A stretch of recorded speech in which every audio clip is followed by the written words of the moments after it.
watch your Facebook and clean it up, because people do look at that information today, and it's very easy to get to. So if you're not paying attention to that, and you got all the chugging and tequila shots, you know, pictures going on there, as much as I appreciate seeing those, I get a kick out of seeing them.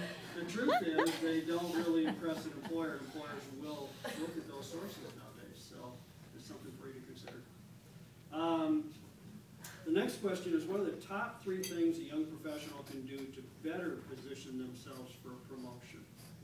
So I'll start with you, Laura. If I had to pick 3 things, they would be: do your boss's job without its compensation, learn everything about that job and be able to do it, prove that you can do it, because the next job will put you in a position to do your boss's job.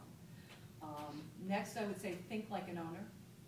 Not if this were my business, I would run it differently, but how does this business make money? And if I was a shareholder or I was the president of this company, what would I do to make this a success? How would I represent this entity and be successful in that area?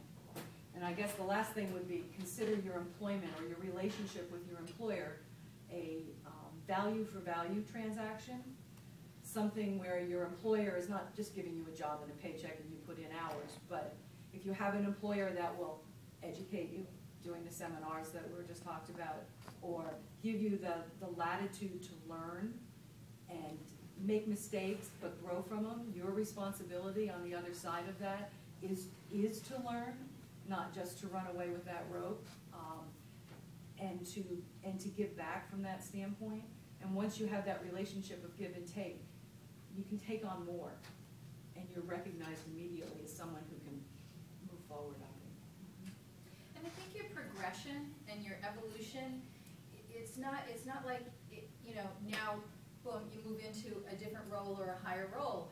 What happens is you begin to behave and you begin to act at a different level. So I would say you should behave and act in the part in terms of where you're going, where you want to be, in a respectful and with a sense of humility, without, you know, I can't believe I'm doing my boss's job. But there is this progression that takes place where it's quite obvious that you've been doing a job and you need to either be paid for it or you need to be promoted to it. So I think it happens kind of naturally without demanding it. You know, it's quite obvious. And you know, I would say that there is no question that there is this blurring of lines between social and business, and to know that when you're with business people, you're looking to your left or to your right, and they're folks from the office or folks that you work with, recognize that it really does come together. And you know, I feel very bad because while the technology is your strength and it is pushing you ahead faster and quicker than ever we have had the opportunities, the fact that the social media and the social interaction is so visible, it is one of those weaknesses of the whole system itself, because you can't hide your behavior and you can't hide who you are, and there inevitably there is a melding of the two, and it always gets back. Another good weekend when you're not on YouTube, right? Yeah, what they've said is right on. I tell you another thing, is be very successful in your current position. You know, nothing was a bigger turnoff for me than the people who you knew wanted the promotion. That's all they talked about. They wanted that job. And you want to say, well, exhibit demonstrative success in yours, and then we've got something. Not that eagerness is a bad thing, and it's not, but there's a time and place for everything. And if you want to command the respect, be very successful in this job, because if you're not, your peers know that, and if you get promoted, it's you know, dynamics for not a very good situation.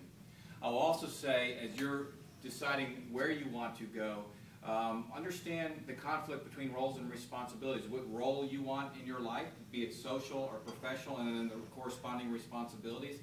A lot of times those conflict, and it's fun to be the party animal. I want to go home, or I want to be the family guy. I want to be very active in church, but being president of that company demands 18 hours a day.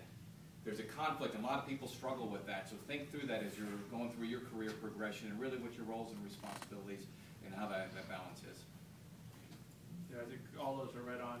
Me to add a couple things. I'm always to the office really early, and I know everybody's car in my office building, so I know who's there before me. I drive by it when I go to the gym in the morning. On the weekend, I drive by it on Saturday to see who's there. So I'm always just checking that out. You know, it's interesting who's always there early is the top producers. And then the other thing that I did, I think, well, when I was new, and I don't know about in a corporate structure as much, but so many of the top people are so accessible. And I called so many top, like the partner of the CPA firm in Syracuse where I started, or a law firm, and those older, very successful people, they probably get 0 to 1 calls a year from a young person saying, hey, I'd really like to learn from you. Would you mind if I buy you lunch? And so if you want to get, I don't know if that's promoted in that current company, but just grow. Those are really more accessible than people than